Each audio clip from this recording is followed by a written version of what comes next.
And I'm going to say again, thank you everyone for setting aside this time to join us. And I'll hand the presentation over to James Warren, Deputy CAO for the CVRD. James?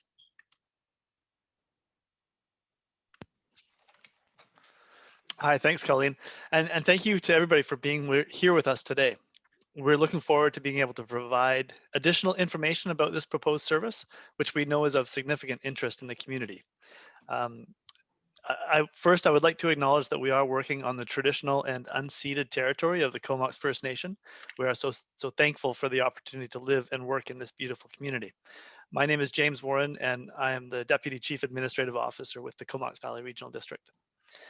The Comox Valley is changing quickly. Services, both public and private, are changing too. It's a mix of these changes that has brought us here to talk roadside garbage, recycling, and yard waste collection in our electoral areas. It's a priority for all of us to ensure that our waste is managed properly. That means making sure it goes to the right place and is managed in an environmentally responsible manner. A roadside collection program will do that, along with preserving landfill space with improved convenience, and in some cases reduce costs for some of those who use a private hauler. We appreciated very much the over 3,000 people who gave their time last fall to fill out our survey, and that feedback has given us the guidance to develop a proposed service and present it here for you today. Ultimately, it will be up to you whether this service goes ahead, as an alternative approval process will be held in June and early July to seek elector approval. So please take this time to ask any questions you have and learn about what is being proposed. We have all the experts on hand here ready to help. And with that, I'll turn the slides and the presentation over to Vivian. Thanks, Vivian. Great. Thank you so much, James, and thank you for all of you for being here with us here today. So starting with why roadside for the rural areas, there's a lot of reasons why roadside is a desirable service for both residents and for our local government. For CVRD, as we manage our landfill and we consider our strategic priorities around environmental stewardship, we see this opportunity in rural roadside collection to increase rates of recycling, ease pressure on the landfill by making sure that only garbage ends up in the landfill, and also improving the air quality with reduced yard waste burning. And for residents, a rural roadside program will be able to help improve convenience by bringing that pickup to you, reducing the cost when compared to an individual subscription service. And it also reduces heavy vehicle traffic on residential streets. So working together, a rural roadside service can reduce our overall environmental footprint. Back in 2013, a referendum on a service like this was not successful, as some of you guys are maybe aware. And you may be also wondering why we're talking about this again. And there's a few reasons. Number one, the consolidation of waste collection service providers in the area has impacted options to the community and increased costs for private subscription service, particularly for garbage. Number two, unmanned recycling depots have been closed due to challenges with compliance and contamination. However, this reduces convenience, obviously, for some. And lastly, we as staff and your electoral directors have been receiving ongoing continued requests by the members of the public for a service like this. So given all of this, we felt that 8 years later, this is the right time to be asking the community again. So the, so for the next slide here, based on what we heard, last summer in 2020, we launched a survey asking residents whether they were interested in roadside garbage and recycling collection based on a cost estimate of $150 to $250 per year. And we invited residents to participate by sending direct letters to every property and promoted the survey using print advertising, social media, and a news release or a press release. And thanks to you, we had 3,073 residents that filled out the survey in over 13 neighborhoods. We had 521 in Area A, 1,248 in Area B, and 1,304 in Area C. And overall, 75% of the respondents were interested in the creation of a new service, and that's ranging between 63 to 83% by neighborhood. And this is all published. The full breakdown of the results is published by neighborhood on the project's webpage at www.comoxvalleyrd.com/roadside collection. And the summary report is also available on there as well. So based on all of these results and the additional technical review that we conducted, Electoral Areas directors decided to move 11 of the 13 neighborhoods forward. And the 2 that were removed were Minto Road and Forbidden Plateau Roads due to the low degree of interest, as well as the housing density and road conditions, which would make it difficult to service those areas in an affordable way. So with that direction, our team has been assessing what the service would look like and considering what residents have told us in the survey that they want, what they want to see and what can be provided within the cost estimate that was provided. So I'll pass this over now to Ms. Sarah Willie to provide more information on the service and the proposed delivery. Thanks very much, Vivian. And thanks everyone again for coming. We're all thanking you. I just wanted to speak a little bit more about, the roadside survey and, along with asking the interest level, we also asked people some details about what they wanted that service to look like. So the specifics about the operations. So on the next slide, you'll see some service level details there that some of you may be familiar with already. We've proposed for this service to have garbage collection every other week. So that's bi-weekly, every other week, and with a 2-can limit. Additional materials could be put out through the purchasing of bag tags, and that will hopefully allow those with additional refuse to meet their needs. For recycling, we looked at a bi-weekly service as well. So again, every other week, and the volume there is an unlimited amount of recycling.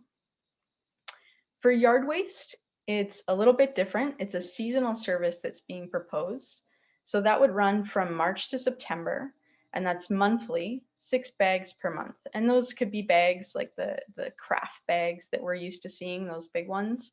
Or you could just label a can yard waste and put that out. You can use existing things that you're using already to manage that yard waste.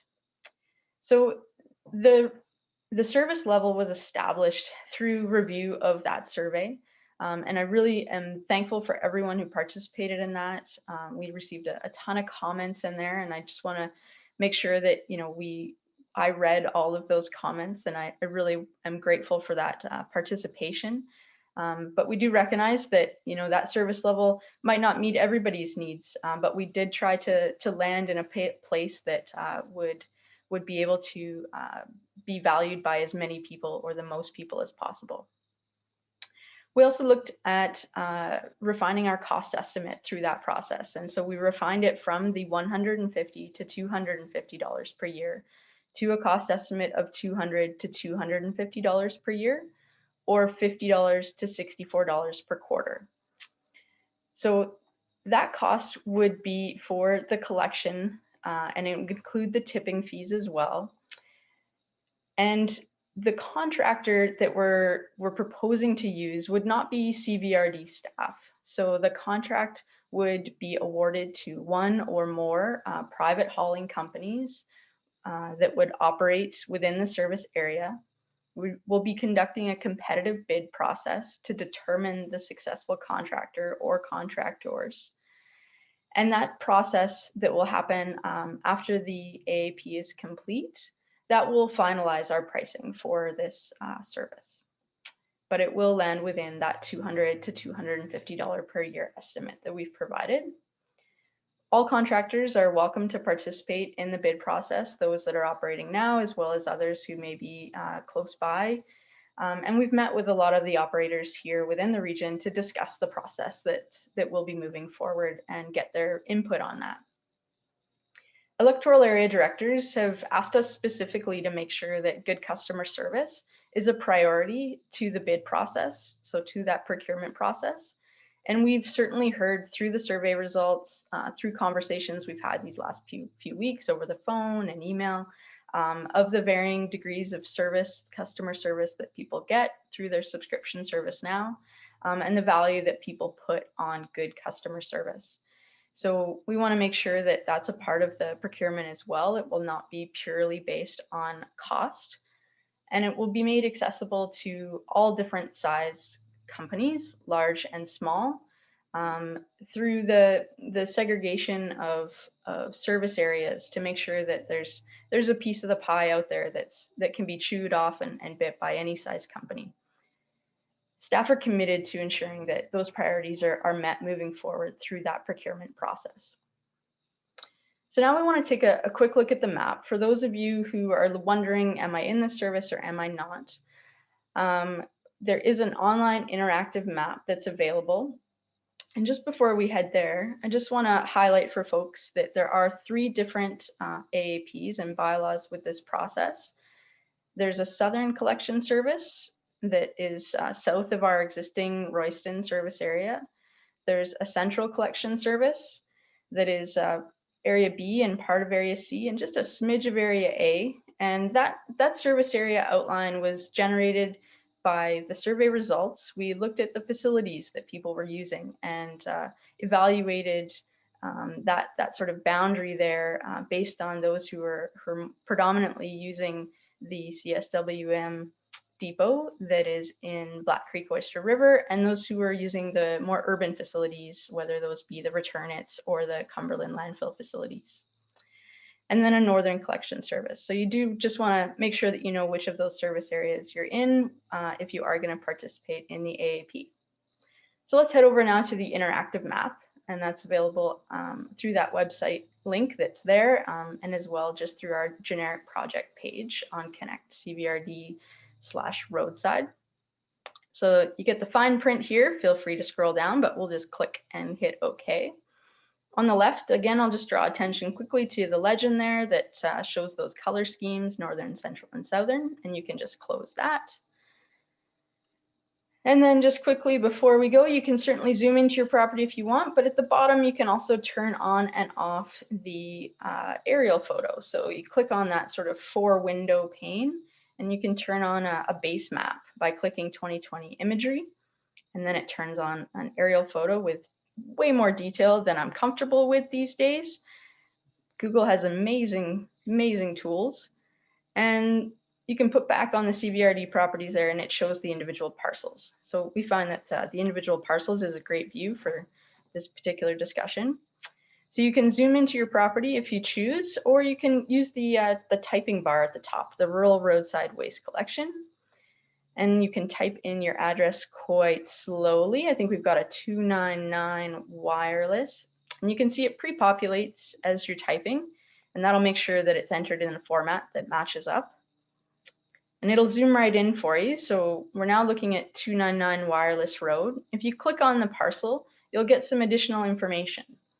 So this parcel here is excluded from the proposed Central Collection Service area. And that information's in that sort of greenish highlighted area.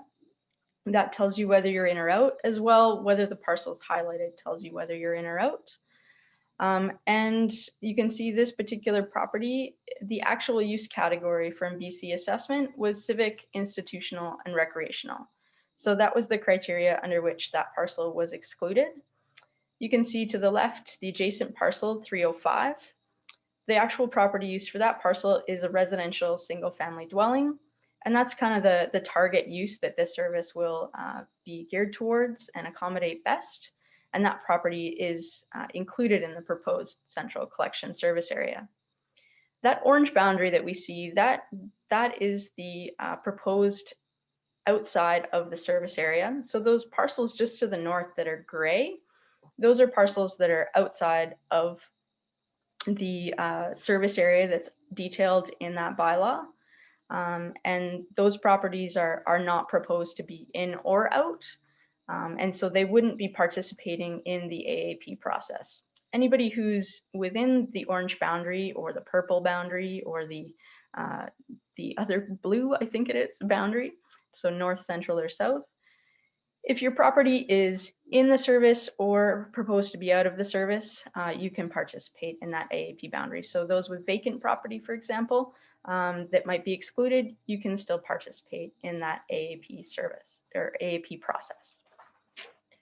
And if anyone's having any trouble determining which area you fall in or any questions about that process, I know it goes pretty quickly and can be a little bit confusing, please feel free to give us a call or come into the office and we can support you through that to make sure that it's clear to you what your property status is.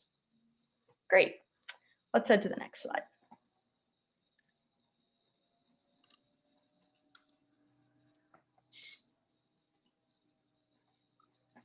So a little bit more about the exemptions and exclusions. So as discussed a little bit when we were looking at the map, there are some properties that are vacant and obviously won't be benefiting from the service of a garbage and recycling collection. So those properties have been excluded from this proposed service. As well, we've got multifamily residential dwellings, and many of those, if you can picture an apartment building, are really best served by a centralized collection facility. So that might be one of those 3-yard or 6-yard bins that the truck comes in, picks up, and tips over its head. Often you see them behind businesses as well, and they can service a higher density population like that more effectively. So those types of properties are also excluded. Industrial, commercial, or institutional, what we call IC&I, those have also been excluded, again, because the waste quantities as well as the composition can vary, and their needs are not going to be met by a curbside program like we're proposing.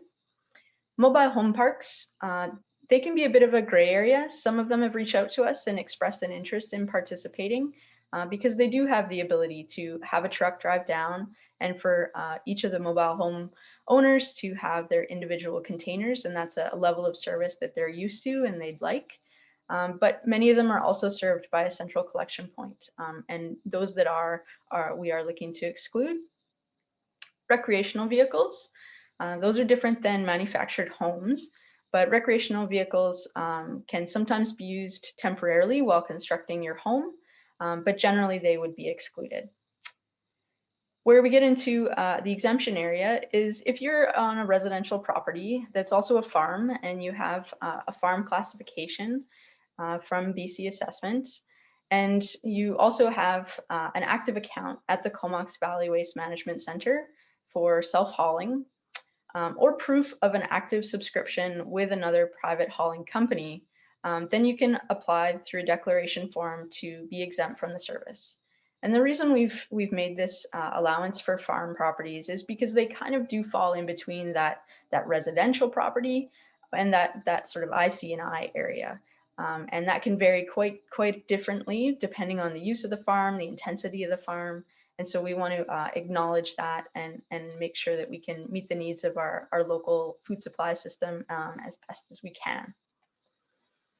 And certainly, again, reach out to us if anyone has any questions about those exclusions and exemptions. We're all happy to hear from you. And with that overview of the proposed service, I'll pass it back to Vivian to outline next steps for our community. Awesome. Thank you so much, Sarah. Can we advance? Perfect. So as James said, the next step for this project here lies with you, the residents. The alternative approval process, also known as the AAP, will be held from June 3rd to July 5th this year for the service. The AAP, known to some as the counter petition, it is an alternative to a referendum and was selected for this project because of the degree of support indicated in the fall 2020 consultation. So if you support the service, no further action is required. But if you oppose the creation of the service, you will need to submit a form.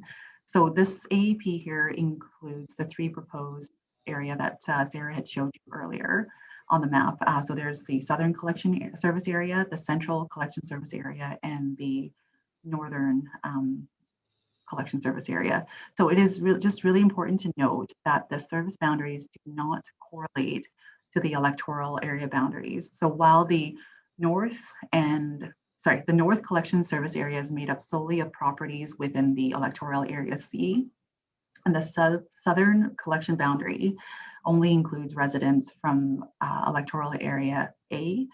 The central collection boundary includes residents from electoral areas A, B, and C. So if you're submitting a form to oppose the service, please ensure that you use that map that Sarah just ran through to ensure that you're choosing the right boundary for your address. And we're happy to help residents determine which service boundaries that you may fall within for this AAP. Please contact us via email, over the phone, or come visit us here in the office. We'll be happy to help you. We have more information about the AAP generally and the links to the info that you'll need for the service. And the web address for that is at www.comoxvalley.ca/AAP. And the AAP will be advertised in the Comox Valley Record throughout May and June. And with that, I'll pass it over to you for any questions that you may have. Great. Thank you, Vivian and Sarah and James. That's a really helpful overview, and I appreciate it. I'm going to leave this slide up that I have right now just for another few moments because it has some of the web addresses that we were kind of trying to spell out, which I know can be hard to catch in passing, and an email address, phone number as well for you to take note of. I'm going to dive into a few questions. I have some that have come into me directly and some that you guys can all see in the chat. The first one actually was direct to me, so I'm going to pass along this question, which is whether or not the recycling pickup will include all materials, including things like glass and styrofoam. Okay, thank you so much, Colleen, and thank you for that question. So we're working towards a partnership with Recycle BC as a roadside collector of printed paper and packaging material for this service here. And therefore, we need to adhere to their list of approved acceptable materials, which excludes glass, styrofoam, and soft plastics, which are accepted at the depots because of the additional processing and handling that it's required. Glass, for example, when it tips into a truck, it causes it to break and contaminate the rest of the load, which renders it potentially waste material. So by separating that glass from other recyclables, it'll help increase the recyclability of everything else. And also from a safety standpoint, we want to ensure, obviously broken glass will pose a safety hazard to the workers on the receiving end of the processing plant, where there's an initial sorting line. And also we did consider it, but if we were to consider collecting at roadside, glass would need to be obviously in a separate container. And generally speaking, glass makes up a really small portion of that overall waste stream. And so if it were to be included in the program, the separation of glass relative to the amount of material and the corresponding diversion would be very costly. And then for soft plastics, again, it needs to be separated out just because it causes operational issues at the processing plants. This material gets bound up kind of like rope along the conveyors. And so again, it needs to be handled separately. And again, same for styrofoam. This material breaks and it crumbles easily in the the collection process. So we want to make sure that so that it doesn't contaminate the rest of the recyclable. So therefore, this material won't be collected as part of the roadside, but it will continue to be collected can be recycled at the depots. Great. Thank you, Vivian. I'm seeing a few other questions pop in, but just in case for people who might have joined before my intro part, I just want to kind of remind people that if you would like to type in a question for us to get to during this Q&A session, please feel free to open up the chat at the bottom of your screen and you can add it there. And if you would like to send it to me directly, feel free to choose me from the drop-down menu and send it to me, and I will relay it anonymously to the project team to be able to get you the information. So we're tying together questions from email, from direct message, and from public chat here. And so I'm going to go back to that chat window now with our next one, which is whether or not this proposed level of yard waste collection is consistent with what electoral areas currently have as part of their collection programs.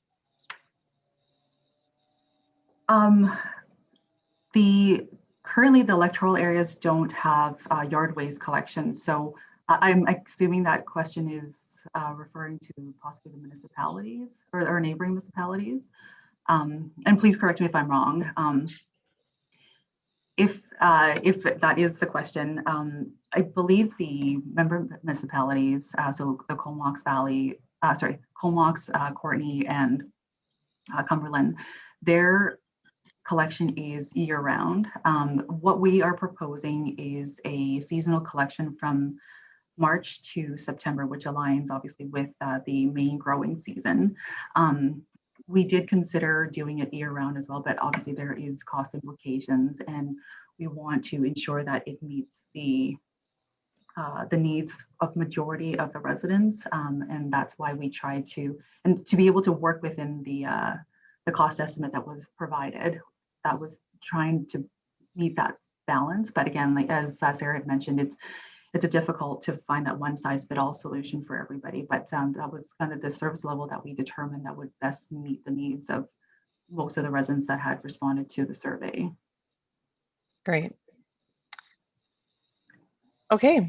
Our next question is whether or not the seasonal yard waste services are compatible with the fire ban as proposed by Fresh Air Comox Valley. So I think this is kind of whether or not this helps meet the goals as outlined by Fresh Air Comox Valley about reducing backyard burning in those areas. As you know, there's obvious environmental impacts to backyard burning, which releases irritants into the air and that we all breathe. By providing the convenience of yard waste collection at Roadside, we're hoping to be able to reduce the amount of backyard burning that happens and be able to actually take that to the composting facility for better beneficial use. Okay. So I guess, is it further to that, and also kind of from a tying into a question I've had sent to me directly, is it anticipated that this initiative will lead towards a burning ban in those service areas? No, it does not. And I'm hoping to look to James to be able to elaborate on that a bit further. Thanks, Vivian. Yeah, no, this proposal wouldn't lead to a burning ban. A burning ban, if there was one ever to be considered, it would be something done with public engagement, separate from this process entirely. This proposal is really about increasing diversion and recycling from the landfill. It's easing pressure on the landfill, and that's really where the focus is, the motivation for this particular service. Thank you, James. And I just want to, because I see there's a comment also about this. So for people who have kind of a comment that they want to share, if you post it in the chat, we appreciate it. That will form kind of part of our summary of this outreach.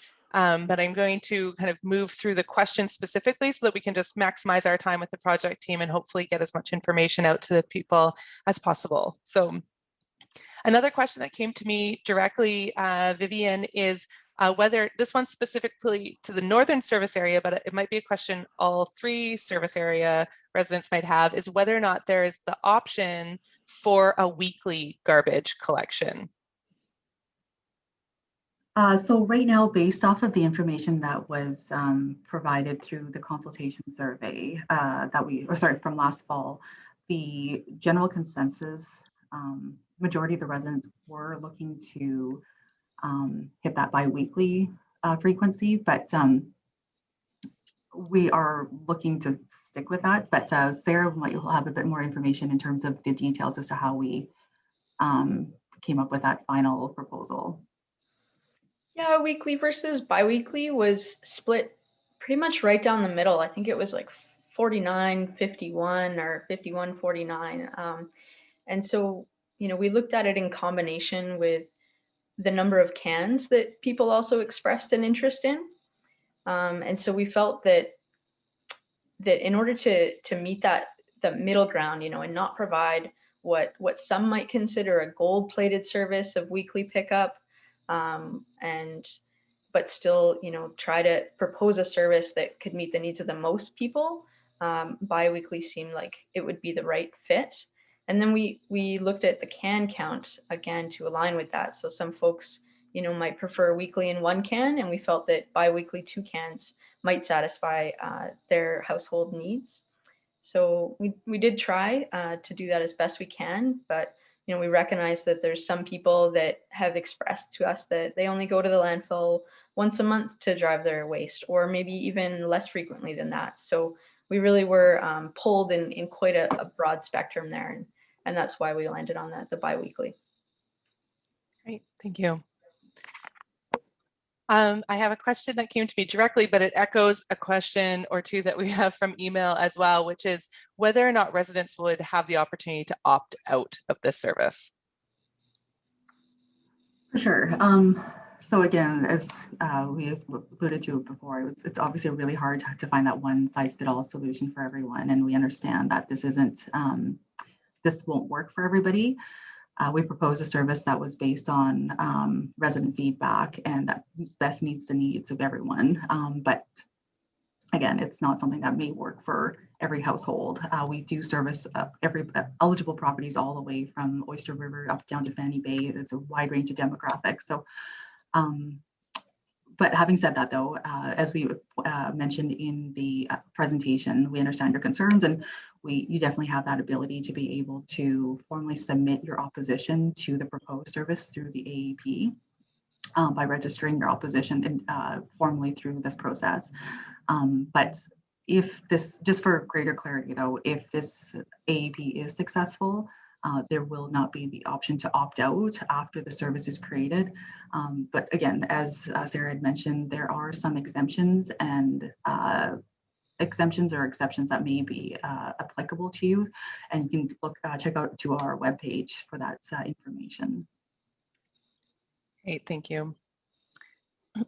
Another question about the actual kind of delivery of the service. Would the garbage and recycling be collected at the same time or staggered pickup?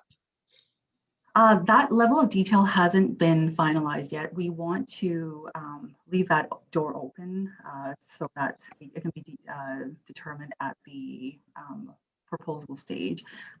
There is nuances that the contractors will need to consider in terms of truck availability and things like that. That needs to it needs to be worked out from a contract perspective. So we wanted to leave that open, but what we can say is that it is going to be bi-weekly. Whether or not that's on the same day, it's still up in the air at this point. Okay. I see a comment here, and it also echoes one of the emailed questions, which is kind of rooted, I guess, in a concern about wildlife interactions. And so what consideration has been given to potential, whether it's bear interactions with garbage in relation to pickup service in the rural areas? Of course, that's a great question. In order to avoid wildlife interactions, we're definitely recommending that residents store their garbage, their waste materials, including their recycling, in lidded cans in enclosed structures, either in your shed or your garage, until the morning of collection. So this is a common practice across not just Vancouver Island, but across North America. And based on experience from other Vancouver Island communities, as well as feedback from our residents, picking up garbage on a bi-weekly basis is not expected to increase the wildlife conflicts. And just to make sure that we're on the same page, this isn't new garbage that we're talking about. Like, this is the material that you currently are dealing with already. And whatever measures that you're taking to prevent those wildlife interactions, we encourage you to continue to do so. What is the total number of properties that are included over the 3 service areas? Maybe Sarah? Yeah, it's around 8,000 dwellings. Okay. And dwelling counts are kind of what we're looking at with this service, as the price is a per dwelling price. Okay. I'm going to flip back to an email question in the same way that we had a question from people wondering if they might be able to opt into a higher level of service. Could there be consideration for people to be able to opt into a lower level of service if they feel that the kind of proposed option at this point is even kind of more than they would need? No, unfortunately, it's not an a la carte type menu that we're working with. In order to be able to service a region of our size, we do need to be able to provide, based on our manual collection service proposal, it is a set service level that we do need to adhere to. So that's the proposed service that Sarah had talked about is the level that we're looking at right now.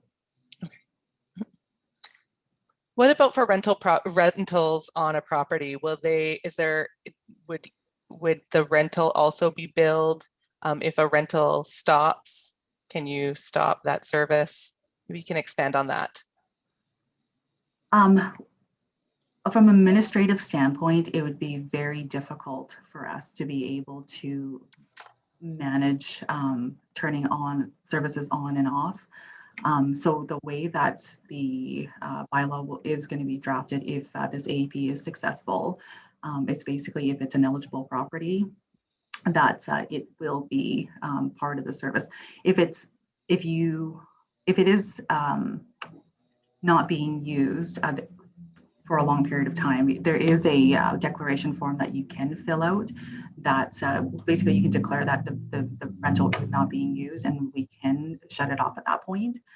But it's a formal process that you would have to declare. There's a few comments speaking to some of the things that can and cannot be included in the recycling pickup, and just how how is the value measured on a new service if there are still items that can't be recycled roadside? And some concern about now having the service cost and also still having to go to a recycle depot in the way they currently are. Can you explain to people maybe the perspective from the planning side about why this is still being considered? I think, yeah, I think I kind of covered that off earlier with, so for things like glass and styrofoam and soft plastics, those are things that have always been accepted at the depots, and it is continuing to be accepted at the depots. There are processing and special handling considerations that needs to be addressed. So again, for glass, it breaks, styrofoam, it breaks, and it can cause contaminants and potential safety hazards for the processing facility. And then again, the soft plastics require that additional handling to ensure that there is, to prevent operational issues. So regardless, like those exceptions are across the board. It's not just our service.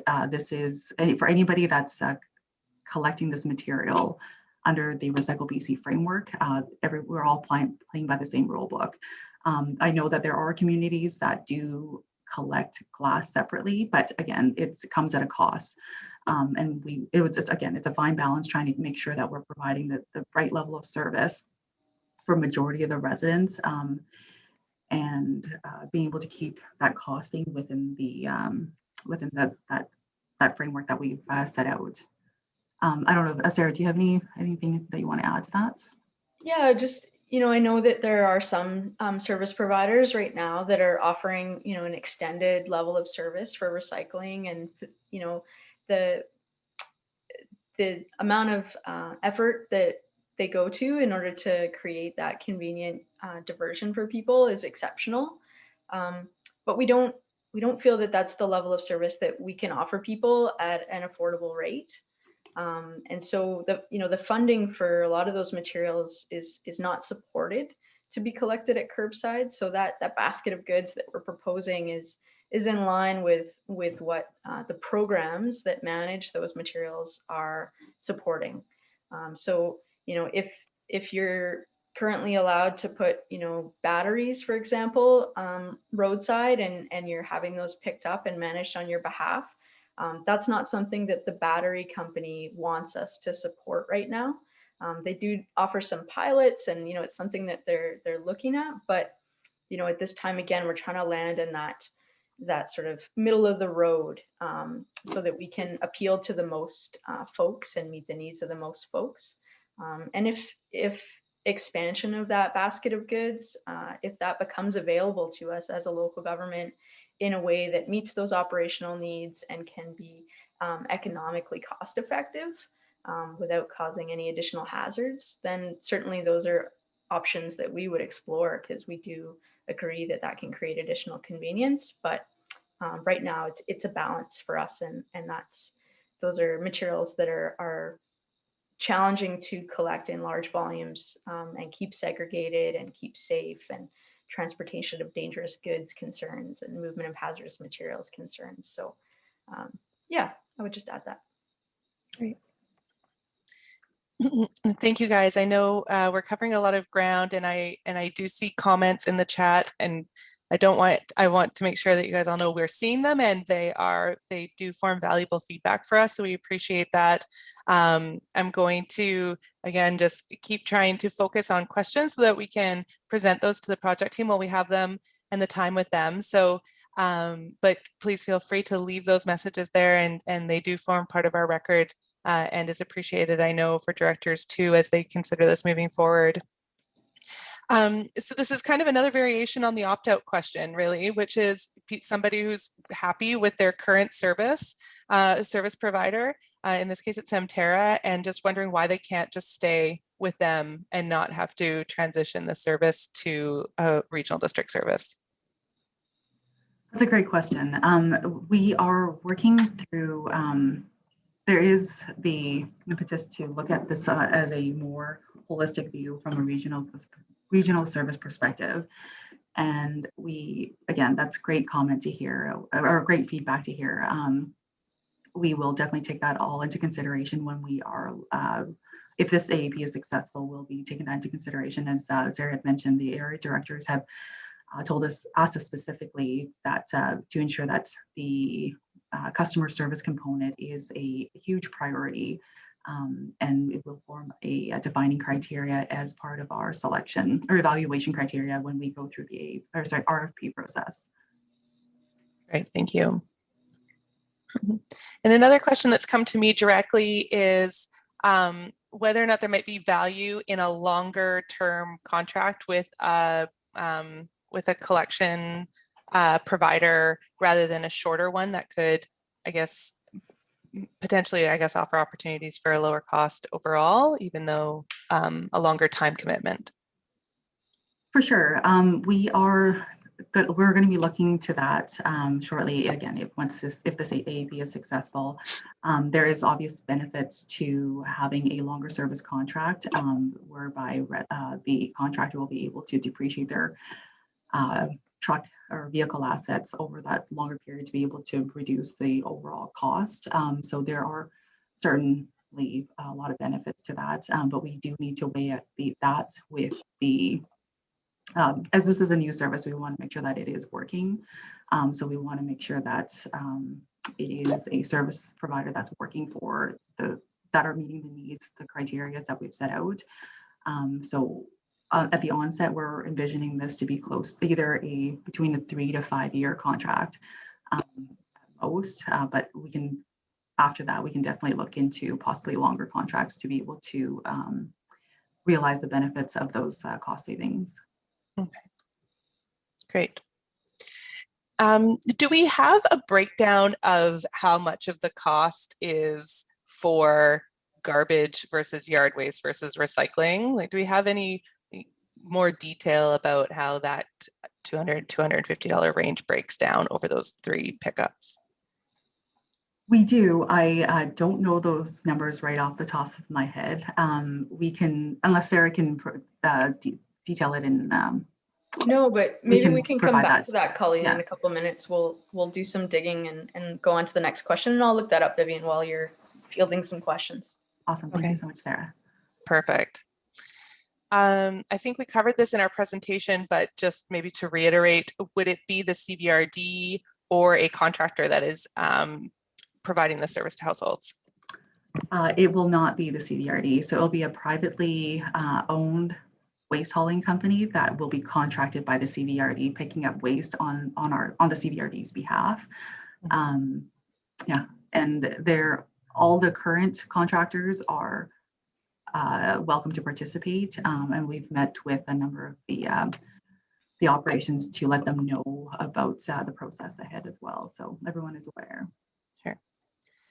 And sorry, I missed one. It's asking about basically that the perspective that right now there is basically an opt-in, opt-out service available, and feeling like that works just very well right now.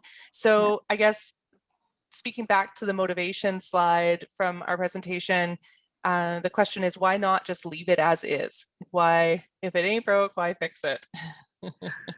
No, for sure. And yeah, like it's as James had mentioned, the intended goal of this service creation is to be able to provide that waste diversion, to make it as easy as possible for as many residents within our community, so that we can ensure that proper waste management. Again, that's making sure that the waste is going to the right place and managed in an environmentally responsible manner. But as you may be aware, waste management is expensive. The landfill facility here at the Cumberland facility, at the Campbell River facility, at the Cumberland facility, is a highly regulated site by the Ministry of Environment and Climate Change Strategy. And there's really extensive regulatory requirements surrounding surface water management, leachate collection, landfill gas collection, and it all comes at a huge cost. And we want to ensure that the airspace in that landfill is reserved strictly for truly garbage material. So materials that cannot be diverted anywhere else. And with that improved convenience of the collection system for the community, which includes the recycling, we're hoping to be able to anticipate greater improved air quality, improved diversion rates with, again, increased participation from residents and capture rates. So through the removal of that recyclable stream from the waste stream, it will help ease that pressure on the landfill and thereby reducing the cost overall to everybody within our region. So those are costs that you and I were all paying into, and we want to make sure that we are preserving that airspace for things that actually need to go in there. Maybe I can just add a little bit to that, Vivian. Our elected officials also were hearing from their constituents, from the community, an interest in exploring this potential service as early as a year ago and more, and so that led to the survey in the fall of last year, where we had over 3,000 residents submitting surveys and providing feedback on what a potential service might look like. And so so yes, recognizing that there may be some potential there for exploring this. So with the results of that survey, we're now at this point where we're proceeding to an AAP for the public, for you all to be able to consider submitting those forms. Great, thank you. I've had a couple of questions come in to me about composting and organics pickup. So interested in wondering what the survey results were about organics pickup and what that might indicate about a potential future service, future organics or compost pickup service in these electoral areas when a compost facility in Campbell River is opened up. That's a great question. That is definitely something that we are looking to. So just right off the bat, right now, the initial commencement of service for the food waste component will be reserved strictly just for the municipalities for the time being. We are working through the process of just while we work through the operational kinks and from an operational capacity and then understanding the capacity. But we are looking at options to either have a bin available at the Cumberland facility for drop off of that material as potentially a pilot, and potentially being able to integrate that once the regional organic composting facility in Campbell River is up and running. Those are things that that is on top of mind, and it is something that we're looking at. but we don't have a full commitment at this point to be able to address that.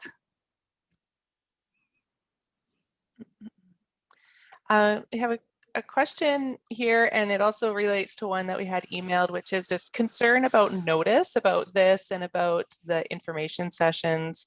So what is being done to make sure that residents are aware that this service is being proposed and that their say is heard? For sure. Thank you so much again for that question. As most of you may know, we had sent out individualized letters to over 8,000 households within the community. And so we try to reach out to residents best we can. There are going to be, there's going to be printed ads in the Comox Valley Record, social media posts, news releases, a news release that's gone out. And we are doing everything that we can to be able to notify residents of this AAP. I don't know if Jake wants to elaborate on that any further.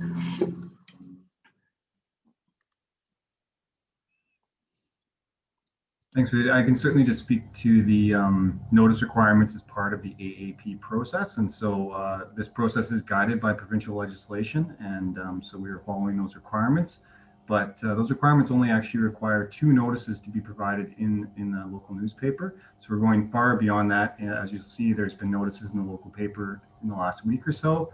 As Vivian said, there's also letters going to residents that have been sent out, as well as broader communications on social media and otherwise. So we're certainly looking to engage as many people as we can. Thank you, Jake. Okay, I'm just going to get back to some more questions. Oh, Sarah, I see your camera back on. Did you want to, were you able to find that information? I've come back from the weeds and okay. Yeah, it's, I certainly want to say that, preface that with the actual costs and the breakdown, will come from that procurement process that's we're moving forward with. And it's not an a la carte service. So, you can't sort of opt into the organics or opt into yard waste or opt out of recycling, that sort of thing. But roughly, I'd say, looking at the financial analysis that we did to come up with those estimates, garbage is about 50% and yard waste and recycling are about 25% each.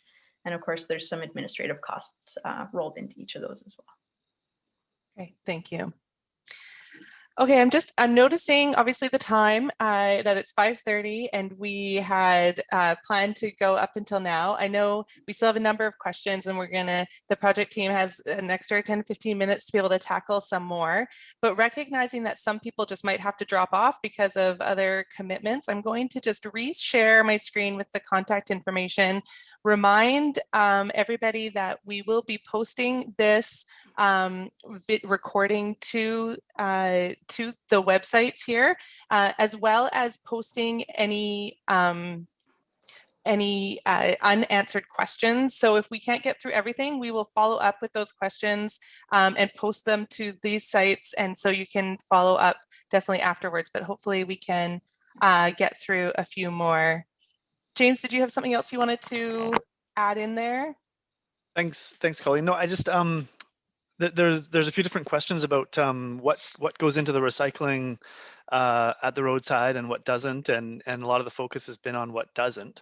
I wonder if Vivian or Sarah could really simply sort of explain what does go into the roadside collection and what those materials are, because I think that's a fair thing to understand, that there are a fair number of materials that can go in from a typical household. But I don't know that that's been, really simply put to this group today. Yeah, actually, I'll defer that to Sarah. She is the recycling queen here. Thanks. And yeah, we're not known for our brevity, but it's your common packaging that you would get from a grocery store. So the paper, the hard containers, the cardboard boxes that you might have delivered to your home with packages. It's it's all of those types of materials. So it's the same materials that we're currently accepting in our CSWM depots, and it's the same materials accepted in municipal roadside bins, municipal resident roadside bins now. So a couple of tin cans, certainly those metal containers are also accepted. If you choose to not take your drink containers back, so long as they're not glass, you can place those drink containers in that blue box as well, and they'll be properly managed. So yeah, very generally, its focus is on materials and packaging that you're going to be generating at a high frequency. Thanks, Sarah. Thank you. I've had some comments with concern about the selection of an AAP as the approval mechanism here.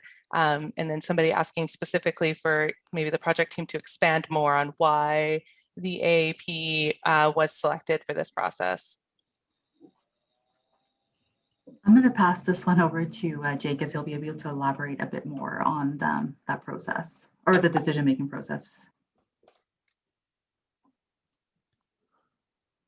Yeah, thanks, Vivian, and thanks for the question. So certainly, anytime there's an initiative that comes forward that requires elector approval, some careful consideration goes into the selection method that we put forward. And in this case, we go through what's typically local government best practice, looking at the accessibility and convenience factors around a referendum compared to an AAP, the history of the initiative itself, the scale and cost to taxpayers, public expectations around potentially the service or the initiative, and the timing of when that would be conducted in the year. There is no certainly detailed directive around when absolutely the AAP must be used or has to be used. So it's one that we look at carefully, and certainly as Vivian explained at the start, the public survey and the strong response we got was a key consideration in this. And as I mentioned just a few minutes ago, the process is guided by the province. And so it's been around since about the 1960s, in which all municipalities and regional districts are able to use for certain initiatives. So it's not new, but understand that certainly there are some concerns from folks that just generally disagree with the kind of fundamental principle of the process. Great. Thank you, Jake. I've had a question come to me directly asking about the interest in, or the value of, a local kind of family business contractor locally, and how that kind of local business aspect could be properly cared for, I guess, in the competitive bid process. I know we touched on it briefly, but maybe you could circle back to that, Vivian. Yeah, that's a great question. And again, we've heard that sentiment throughout the consultation process and during this the current phase 2 engagement as well. There is going to be a component of social procurement embedded into our process, and we've heard that loud and clear, as echoed by our area directors, that customer service is of utmost importance, and it is something that we're going to, again, it's going to be a defining criteria in our RFP process, and we will be looking forward to ensuring that there is good references and good track record as we go through that evaluation. And then just a question about with the drop-off locations closing and not everything being able to be collected in the recycling, maybe some clarification about where those extra materials are supposed to be diverted to. Where should residents take recyclables that won't be picked up at the roadside? That's a bit of a complex question, and we understand that with the closure of these depots, it does cause an inconvenience to some, and we want to assure you that we are doing everything that we can to advocate for better depot accessibility and finding that solution for our community here. And we recognize the importance and the benefit of that, having that local community drop off. But that's outside of our realm. That's outside of our jurisdiction. This is determined based off of Recycle BC's depot criteria. Some of the criteria that they use to determine how depots are covered is based on community size, seasonal population, the existing community services, the locations that would have minimal encroachment on collection volumes from existing depots. So what I'm trying to say is that we understand that the convenience and accessibility to that depot plays a really critical role in terms of our waste diversion efforts. And we're working with Recycle BC to continue to advocate for those local drop-offs. But in the meantime, though, there are other depots within the community. It's probably a slightly longer drive, but please do know that we are working towards that in the background. Yeah, and I think just to add to that, if the question was around, where can I take styrofoam, where can I take film, where can I take glass? Our community is currently served by a Return It Depot in Comox, a Return It Depot in Courtney, as well as the landfill recycling depot up at the Comox Strathcona Waste Management Center located in Cumberland. So those 3 locations are the primary that will accept all of those materials not accepted at curbside. And then there are some retail locations as well that may take your soft plastics, like a London Drugs or some of the grocery stores. Great. And I'm remiss for having missed one a bit up the chat, sorry, but how will this be billed to people if the service does go forward? This will be billed on a quarterly basis, similar to a water bill if you're already receiving one. Yeah. Okay. Sorry. No, that's good. And then just confirmation that this AAP process is consistent with how all AAP processes run, that the idea that a no response is counted as approval. Yes, that is correct. And I see Jake has turned off his microphone as well. I did that proactively just in case, Jake, sorry. Yeah, yeah, just to confirm, that is correct. Yeah, and that kind of speaks to what these are formerly known as the counter petition process. Okay. Okay. I think we're getting down to our last one or two, which is right on time. So I'm just going to pose the last one and then we can wrap it up. So I guess the question is, why can't the AAP process be done online?